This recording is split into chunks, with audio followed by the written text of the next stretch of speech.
புதிய தலைமுறை டிஜிட்டல் நேயர்களுக்கு வணக்கம்.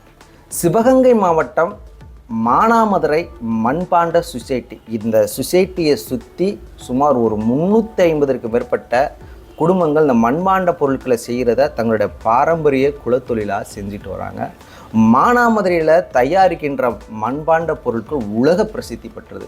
இங்கு தயாரிக்கின்ற பொருட்கள் எல்லா நாட்டுக்குமே வெளிநாட்டுகளுக்கெல்லாம் ஏற்றுமதி செய்யப்பட்டு வந்தது.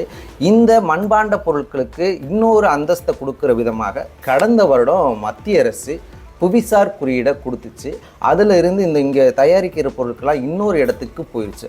ஆனால் இந்த மண்பாண்ட பொருட்களுக்கு எல்லாமே ஒரு மணிமகடமாக இருக்கிறது என்னதுன்னா, இங்கு ஒரே ஒரு குடும்பத்தால் மட்டும் தயாரிக்கப்பட்டு வருகின்ற கடம் என்ற இசைக்கருவி. இந்த கடத்தை ஏஆர் ரகுமான்ல இருந்து இளையராஜால இருந்து எல்லாருமே இங்கே அவங்க வந்து தான் இந்த கடை இசைக்கருவியை வாங்கிட்டு போய் தங்களுடைய இசைக்குறிப்பில் பயன்படுத்துகிறாங்க. முக்கியமாக கடம்னா எல்லாத்துக்குமே தெரியும், விக் விநாயகம் அவர் தான் கடத்துக்கான ரொம்ப ஃபேமஸ்ஸு. திருவிளையாடல் புராணம் படத்துல எல்லாம் பார்த்தீங்கன்னா பாட்டும் நானே பரதமும் நாயனே அந்த மாதிரி பாட்டெலாம் பெரிய ஹிட்டானது. அதுக்கு முக்கியமானது இங்கேருந்து தயாரிக்கப்பட்டு போன கடம் தான். அந்த வகையில் இந்த கடம் உலகம் முழுவதுமே இங்கேருந்து தயாரிக்கப்பட்டு கொண்டு செல்லப்படுகிறது. இந்த கடத்தை இப்போ வந்து அடுத்த தலைமுறைகளுக்கு கொண்டு போகிற விதமாக இந்த கடத்தை எப்படி தயாரிக்கிறது, இந்த கடத்தில் என்னென்ன ஸ்பெஷலிட்டி இருக்கிறது, இதெல்லாம் அடுத்த தலைமுறைக்கு கொண்டு போகும் விதமாக பூம்புகார் அரசு நிறுவனம் வழியாக இங்கு கடம் தயாரிப்பது எப்படி, அதன் மூலமாக பயிற்சி கொடுக்கணும்னு சொல்லி அதுக்குன்னு தனியாக நிதியை ஒதுக்கி ஒரு தற்போது முதல் கட்டமாக ஒரு 50 பேர்களுக்கு பெண்களுக்கு வந்து இந்த கடம் தயாரிக்கும் பணியை சொல்லி கொடுத்துட்டு இருக்காங்க. அந்த வகையில் இங்கே ஒரு 4 தலைமுறையாக அந்த கடம் தயாரித்து உலக அறிய சேர்ந்த அந்த ஒரு ரமேஷ் என்பவர் நம்ம கூட இருக்கிறாங்க. இவங்க குடும்பம் பார்த்திங்கன்னா 4 தலைமுறையாக கடன் செஞ்சுக்கிட்டு இருக்காங்க. இதில் சிறப்பு என்னென்னா, இவங்களுடைய அம்மா மீனாட்சின்றவங்க வந்து முன்னாள் குடியரசுத் தலைவர் பிரணாப் முகர்ஜி அவங்ககிட்ட வந்து சங்கீத நாடக அகாடமி என்ற புரோஸ்கர் விருதை வாங்கியிருக்காங்க. அதுக்கப்புறம் தமிழ்நாட்டுடைய முன்னாள் முதல்வர் ஜெயலலிதா இவங்க அப்பா கேசவன், அதுக்கடுத்து அவர் மண்பாண்டத்தில் சிறந்த பொருட்கள் செய்ததுக்கான விருதுகளை வாங்கியிருக்காங்க.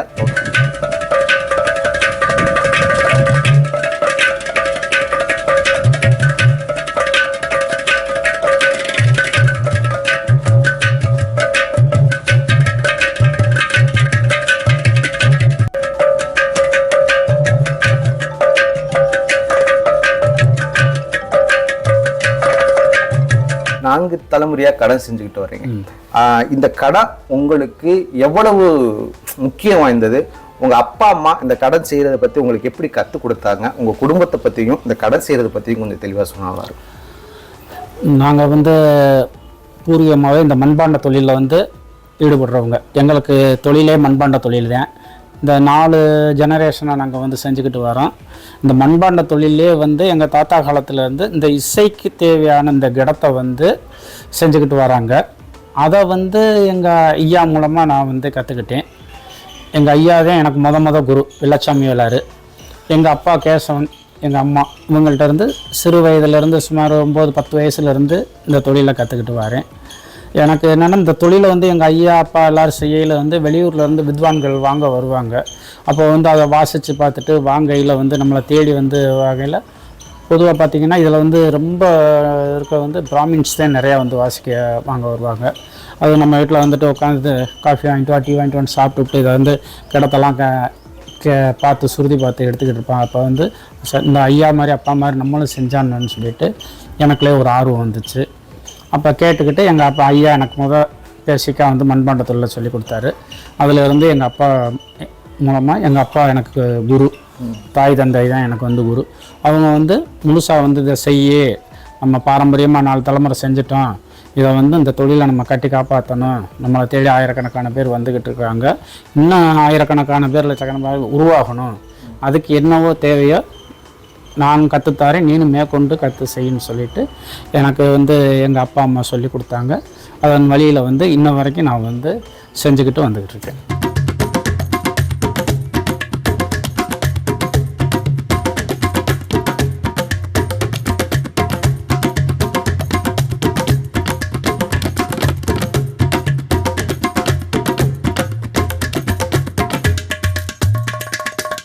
இப்போது உங்கள்கிட்ட கடன் வாங்கிட்டு போன இசைக்கலைஞர்கள் அவங்கள பற்றி யார் யார் எங்கெங்கெல்லாம் கொடுத்துருக்கீங்க?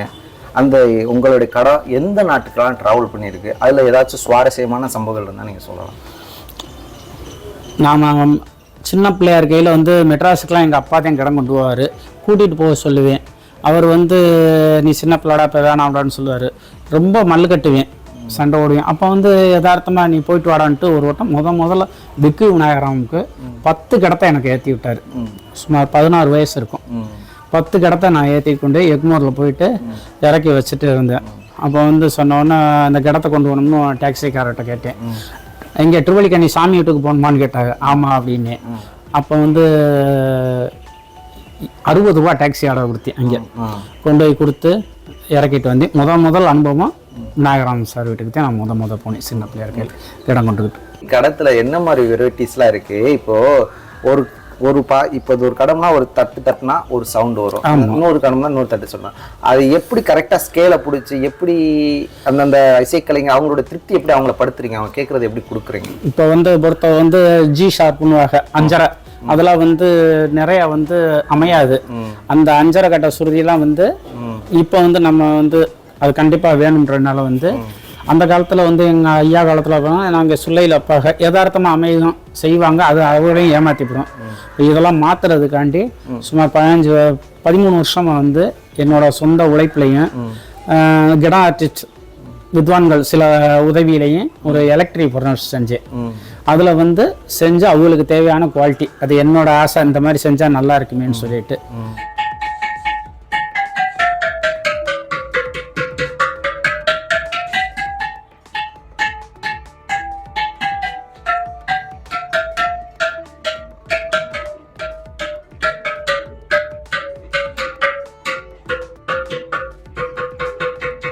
இப்போ நீங்கள் ஒரு கலைஞராக நீங்கள் ஒரு மணலை எடுத்து ஒரு கடத்தை செய்ய எவ்வளோ நாட்கள் கிடக்கும்? அந்த கடை செய்கிறதுக்கான எப்படி நீங்கள் ஒரு ப்ராசஸ் பண்ணுறீங்க, அது கொஞ்சம் சொன்னாலும். இப்போ நாங்கள் வந்து கிளே வந்து மழை இல்லாத காலங்களில் வந்து கண்மாயில் போயிட்டு அந்தந்த ஊர் மாட்டு வண்டிகள் இருக்கும், அவங்களே கிராமத்துக்காரவங்கள்ட்ட பேசி இந்த மண்ணு கொஞ்சம் எடுங்கன்னு சொல்லிட்டு பேசி கொண்டாந்து நாங்கள் சேமித்து வச்சுக்கிறோம். அதை எடுத்து நாங்கள் வந்து இப்போ ஒரு 50 கிடம் செய்யணும்னு ஒரு கணக்கு போட்டேன்னா 50 கிடத்துக்கு தேவையான மண்ணை வந்து வெயிலில் உணர்த்தி அதை வந்து தண்ணி ஊற்றி நனைச்சி அதை மறுநாள் அந்த சேர்மானங்கள் கிடத்துக்கு என்னென்ன தேவையோ ஆற்று மணல், வண்டல், கிராபேட்டு, அயாக்சைடு, ஈயச்சந்தூரம் இதெல்லாம் போட்டு காலில் மிதித்து இப்போ அதுக்கு மிஷின் வாங்கி வச்சுருக்கோம். முந்தைய காலில் ஏதே மிதிப்போம். இப்போ அதை மிஷினில் போடையில் வந்து இன்னும் மண் கிரிப்பாக நல்லாயிருக்கும் எங்களுக்கு வந்து. அது ஒரு 1.5 லட்ச ரூபா மிக்சர் மிஷினு, அதுவும் வாங்கி வச்சுருக்கேன். அதில் போட்டு சேமித்து நாங்கள் வந்து ஒரு லிங்க வடிவத்தில் வச்சுருவோம். அதிலிருந்து ஒரு கிடத்துக்கு தேவையான கிளையை எடுத்து வச்சு நாங்கள் வந்து கிளையாக வந்து கிடமாக வந்து வடிவோங்க.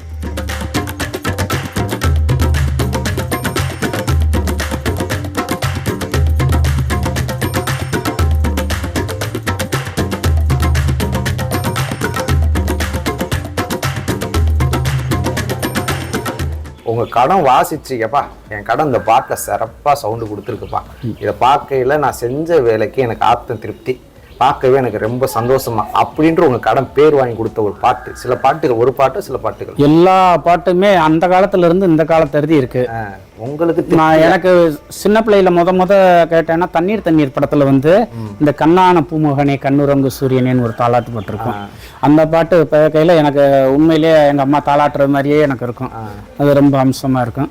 அதே மாதிரி இப்போ வந்து பார்த்தீங்கன்னா இந்த இது எம்மா காதல் பொண்ணம்மா சூர்யா அந்த 7ஆம் அறிவு படத்தில் வந்து கிடம் வந்து தனி கிடந்தேன். இப்போ என்னன்னா எவ்வளவோ கிடங்கள் எவ்வளவோ இசைக்கருவி இருக்கு. ஆனால் தனியாக ஒரு இசைக்கருவியில் வந்து பாட்டு வராது. பக்கவாத்தியத்தில் புல்லாங்குழல் வெறும் பாட்டுலாம் இருக்கு. ஆனால் பக்கவாத்தியம் இந்த மிருதங்கத்தை டம்ஸை வச்சோ தபேலா வச்சோ கிடையாது. ஆனால் எங்கள் கிடத்தை வச்சு அந்த காலத்துல இருந்து இன்னும் வரைக்கும் இருக்கு. ஒரே இசைக்கருவி வச்சு ஒரு இசைக்கருவியே இருக்கு. இப்போ இது ஏஆர் ரஹ்மான் பாட்டில் மெட்ராஸை சுற்றி பார்க்க போகிறேன்னு கிடம் ஃபுல்லாகவே இருக்கும். இந்த நறுமுகை அவர் எல்லா படத்துலையுமே ஒரு பாட்டு கேட்கும்போது எல்லாமே டாப்பாக நறுமுகை பாட்டு. இந்த மார்கழி திங்கள் அல்லவா, அதில் உமாசங்கர் வச்சிருப்பாரு. இந்த மாதிரி எல்லாமே கேட்கறதுக்கு நல்லாயிருக்கும்.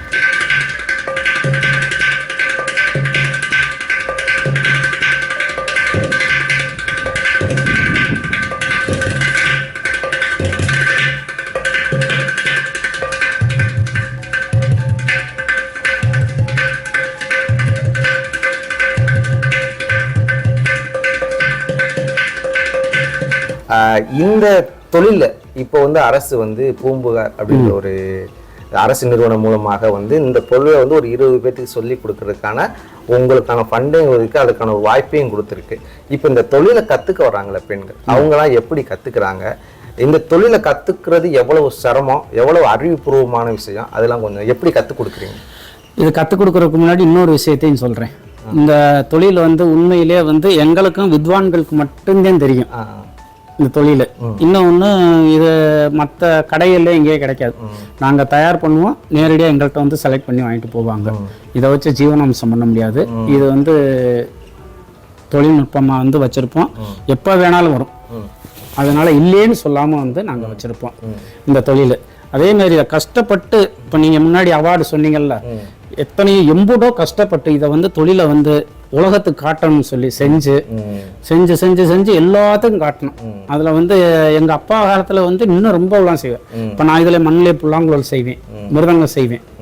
ஆமாம், கஞ்சரா தோல் போடுவேன். இன்னொன்று இதில் இடத்துல பஞ்சமுக வாத்தியம்னு ஒன்று இருக்குது. அதெல்லாம் வந்து எத்தனை தலைமுறைக்கு முன்னாடியே செஞ்சுருக்காங்க. அந்த கருவி, இசைக்கருவி நான் செஞ்சு கொடுத்துக்கிட்டு இருக்கேன். பார்க்குறதுக்கு சாதாரண பானையாக இருக்கும், ஆனால் இதில் பலவிதமான ஓசைகள் சவுண்டு வரும். அது வித்வான்களுக்கும் வாசிக்கிறவர்களுக்கும் மியூசிக் தெரிஞ்சவர்களுக்கு தான் தெரியும். அதை செய்கிறனால நம்மளுக்கு ரொம்ப பெருமை. வந்து ஜடம் வந்து அந்த உலகமே தெரிஞ்சதை வந்து இப்போத்தான் வந்து கவர்மெண்ட்டே ஒரு குடும்பம் தான் செய்யுது, அவங்கள வச்சு இன்னும் பல பேர் கற்றுக் கொடுக்கணும்னு சொல்லிட்டு நம்மகிட்ட இருக்காங்க. நம்மளால் பேசிக்கில் இருந்து முடிஞ்ச அளவு சொல்லி கொடுத்துக்கிட்டு வரோம். நான் வந்து 2 மாசையில் வந்து முழுசா வந்து கத்துக்கிற முடியாது, ஆனா அடிப்படையை சொல்லி கொடுக்கணும். அதற்கு மேல அவங்களே வந்து இதை வளர்த்துக்கிறணும். கண்டிப்பா இதை வளர்த்து மேலும் மேலும் மேலும் ஒரு 6 ஆண்டு 1 வருஷம் 1.5 வருஷத்துல வந்து செஞ்சாங்கன்னா அவங்களே வந்து செய்யக்கூடிய வாய்ப்பு இருக்கு.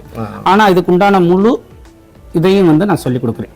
இந்த தொழிலை பற்றி, இந்த மண்ணு சேர்க்கையை பற்றி, எப்படி வேக வைக்கிறது, என்னென்ன கலக்கிறது எல்லாமே வந்து இவங்களுக்கு வந்து காலையில் 1 hour வந்து ஃபஸ்ட்டு வாய் மூலமாக பேசிட்டு அது அடுத்து வந்து கையில் எல்லாமே சொல்லி கொடுத்துருவேன். நான் வந்து தமிழ்நாடு அரசு பூம்புகார் நிறுவனத்திலேருந்து 20 பேருக்கு வந்து இங்கே வந்து இலவசமாக வந்து மண்பானை கடம் செய்கிறத பற்றி பயிற்சி அளிக்கிறாங்க. திரு ரமேஷ் குடும்பத்தினர் வந்து எங்களுக்கு பயிற்சி கொடுத்துட்ருக்காங்க. நாங்கள் வந்து இதை ரொம்ப ஆர்வமாக எல்லோரும் கற்றுக்கிட்டு இருக்கோம்.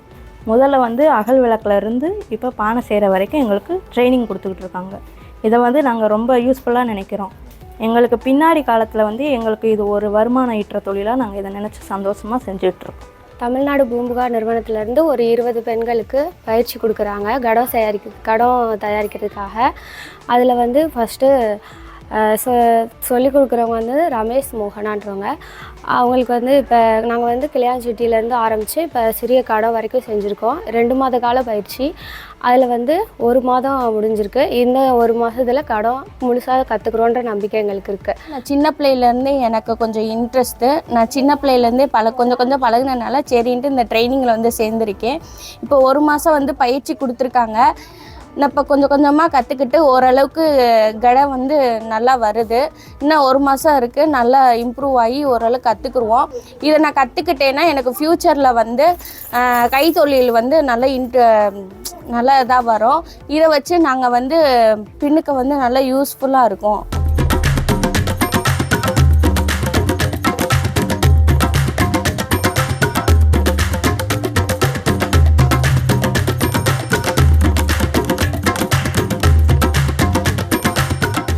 இப்போது இந்த கடன் செய்கிறதுக்கு தேவையான மணல்லாம் கிடைக்குதா? எங்கே மணல்லாம் அரசு உங்களுக்கு தடையின்றி கிடைக்குதா? அதுக்கான எது சிக்கல்கள் நீங்கள் எதிர்கொள்கிறீங்களா கடன் செய்ய? நிறைய சிக்கல் தான் வந்திருக்கு. தடை இல்லாமல் மண் கிடைக்கல. இப்போ பிரதமர் மோடி வந்து கூட சொன்னார், தடை இல்லாமல் எல்லாரும் அள்ளிக்கலாம்னு சொன்னார். ஆனால் அப்படிலாம் இல்லை. முதலமைச்சர் சொன்னாங்க, யார் சொன்னாலும் இங்கே வந்து லோக்கலில் வந்து அதிகாரிகள் வந்து யாரையும் அள்ள விடுறதில்லை. நாங்கள் பெர்மிட் எடுக்க போனோம்னாலும் ஒரு 22 பேர் சேர்க்கணும். அப்படி பெர்மிட் கலெக்டர் மூலமாக எடுத்து போனாலும் அந்த கிராமத்துக்காரவங்க வந்து எங்கள் கம்மாயில் மடைக்கு தண்ணி வரலன்னு அள்ள விடாமல் வந்துருவாங்க. அதனால வந்து இப்போ வந்து நிறைய வந்து இடையூரில் தான் நாங்கள் வேலை பார்த்துக்கிட்டு இருக்கோம். மதிப்புக்குரிய கடம் தயாரிக்கிற ரமேஷ் அவர் இந்த கடத்தை பற்றி சொன்னார். கடம் வந்து எங்கெங்கெல்லாம் போகுது, இந்த இசைக்கருவியை பற்றி சொன்னார். எல்லா மிகப்பெரிய பெரிய பெரிய வித்வான்கள் மிகப்பெரிய ஹிட்டான பாட்டுகள் முதற்கொண்டு வாசிச்செல்லாம் சொன்னாங்க. இவ்வளவு பொருட்கள் செய்கிறதுக்கு தேவையான மூலப்பொருளான வைகை ஆற்று ஓரமாக இருக்கிற வண்டல் மண்கள் கிடைப்பதில் வந்து ரொம்ப சாத்தியக்கூறுகள் கம்மின்றாங்க. இவங்களால் போய் மணல் எடுக்க முடியலன்றாங்க. அரசு சொன்னாலும் சரி, பிரதமர் மோடி சொல்லியிருக்கோம்னு சொல்கிறாரு, முதலமைச்சரை அறிக்கை விட்டுருக்கோம்னு சொல்லிடுறாங்க. யார் சொன்னாலுமே இங்கே இருக்கிற லோக்கல் அதிகாரிகள் வந்து மணல் எடுக்க விட மாட்டேன்னு சொல்கிறாங்க. அரசு தயவு செய்து இது கவனத்தில் எடுத்துக்கொண்டு நம்மளுடைய பாரம்பரிய இசைக்கருவியான கடத்தை தயாரிக்கிறதுக்கான தேவையான மூலப்பொருட்கள், மண்பாண்ட பொருட்கள் தேவையான மூலப்பொருட்கள் இங்கே இருக்கிற அனைத்து மக்களுக்கும் தடையின்றி எடுத்துக்கொள்வதற்கு அவங்களுக்கு ஒரு நடவடிக்கை எடுத்து அந்த சாத்தியக்கூறுகளை சாதகப்படுத்தி தருமாறு கேட்டிருக்காரு.